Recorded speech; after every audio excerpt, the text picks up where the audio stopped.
നമസ്കാരം.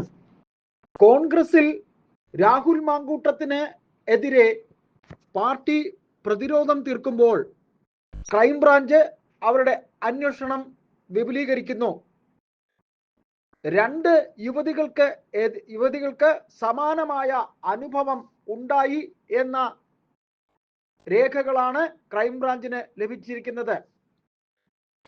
ക്രൈംബ്രാഞ്ച് മേധാവി എച്ച് വെങ്കടേഷ് അവരുടെ അന്വേഷണ സംഘം നടത്തിയ മീറ്റിംഗിൽ അവരെടുത്തിരിക്കുന്ന തീരുമാനം, ഇരകളായിട്ടുള്ളവർ സ്വമേധയാ കേസ് നൽകിയില്ല എന്നുണ്ടെങ്കിൽ ഭാരതീയ നിയമവ്യവസ്ഥയുടെ 88-ാം വകുപ്പ് അനുസരിച്ച് കേസ് ഗവൺമെന്റ് നേരിട്ടെടുക്കാനുള്ള നീക്കങ്ങൾ നടത്തും എന്നുമാണ് നമുക്കിപ്പോൾ അറിയാൻ കഴിയുന്നത്. അതായത് കോൺഗ്രസിനുള്ളിൽ ഇത്തരത്തിൽ രാഹുലിനെതിരെ ആരോപണം ഉന്നയിച്ചിരിക്കുന്ന രാഹുലിനെതിരെ പ്രതിരോധം തീർക്കുമ്പോൾ ഇങ്ങനെ ആരോപണം ഉന്നയിച്ചിരിക്കുന്ന രണ്ട് യുവതികളെ 3 മാധ്യമപ്രവർത്തകരെ, മുഖ്യധാര മാധ്യമപ്രവർത്തകരെ, വനിതാ മാധ്യമപ്രവർത്തകരെ ഉപയോഗിച്ച് അവരെ ഈ കേസ് നൽകുന്നതിൽ നിന്ന്, രാഹുലിനെതിരെ മൊഴി നൽകുന്നതിൽ നിന്ന് മാറ്റി നിർത്താനുള്ള ശ്രമവും നടത്തിയതായ രേഖകളും അങ്ങനെയുള്ള കാര്യങ്ങളും, അത്തരത്തിൽ 3 മാധ്യമപ്രവർത്തകർ, വനിതാ മാധ്യമപ്രവർത്തകർ ഈ 2 വനിതകളെയും മൊഴി നൽകരുത് എന്ന രീതിയിൽ പറഞ്ഞ് മാറ്റാനുള്ള ശ്രമം നടത്തുന്നു.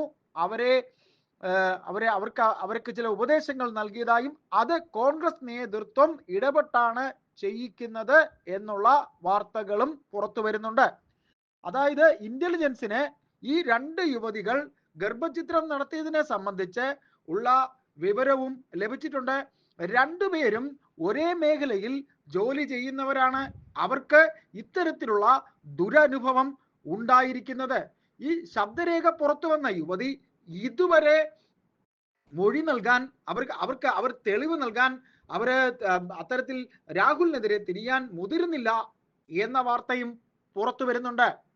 ഇങ്ങനെ പരാതി നൽകാതിരിക്കാൻ 3 മാധ്യമപ്രവർത്തകർ, വനിതാ മാധ്യമപ്രവർത്തകർ ഈ 2 യുവതികളുടെ മേൽ സമ്മർദ്ദം നൽകിയതായും അറിയുന്നു. ഏതായാലും 10 പേർ ഇത്തരത്തിൽ രാഹുൽ മാങ്കൂട്ടത്തിന്റെ ലൈംഗിക അതിക്രമണത്തിനെതിരെ പരാതി നൽകിയതായും പറയുന്നുണ്ട്.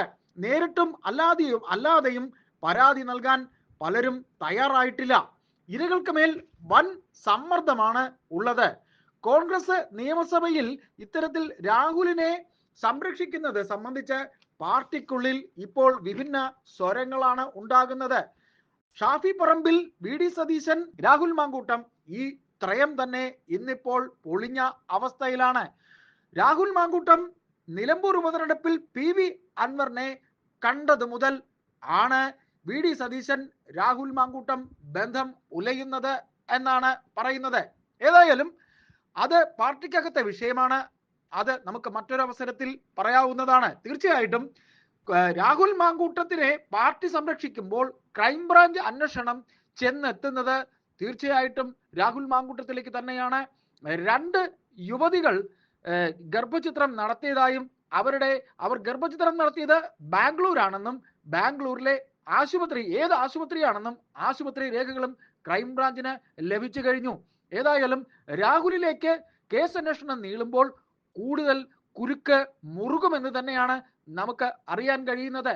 തുടക്കത്തിൽ വി.ഡി. സതീശൻ എടുത്ത തീരുമാനം, കോൺഗ്രസിലെ വനിതാ നേതാക്കൾ തുടങ്ങിയവർ വി.ഡി. സതീശന് നൽകിയിരുന്ന സപ്പോർട്ട് ഒക്കെ തന്നെ മാറിയിരിക്കുന്നു. ഒരു ഭരണവിരുദ്ധ വികാരം വളരെ ആളിക്കത്തുന്ന രീതിയിൽ കൊണ്ടുപോയിരുന്ന വി.ഡി. സതീശൻ എന്ന പ്രതിപക്ഷ നേതാവ് ഇപ്പോൾ പാർട്ടിക്കകത്ത് ഒറ്റപ്പെട്ടോ എന്ന് നാം സംശയിക്കേണ്ടി വരും. ഏതായാലും ഇപ്പോൾ ഷാഫി പറമ്പിൽ അടങ്ങുന്ന പഴയ വിഭാഗം രാഹുൽ മാങ്കൂട്ടത്തിനെ കൂടുതൽ പ്രതിരോധം തീർക്കാനാണ് ശ്രമിക്കുന്നത്.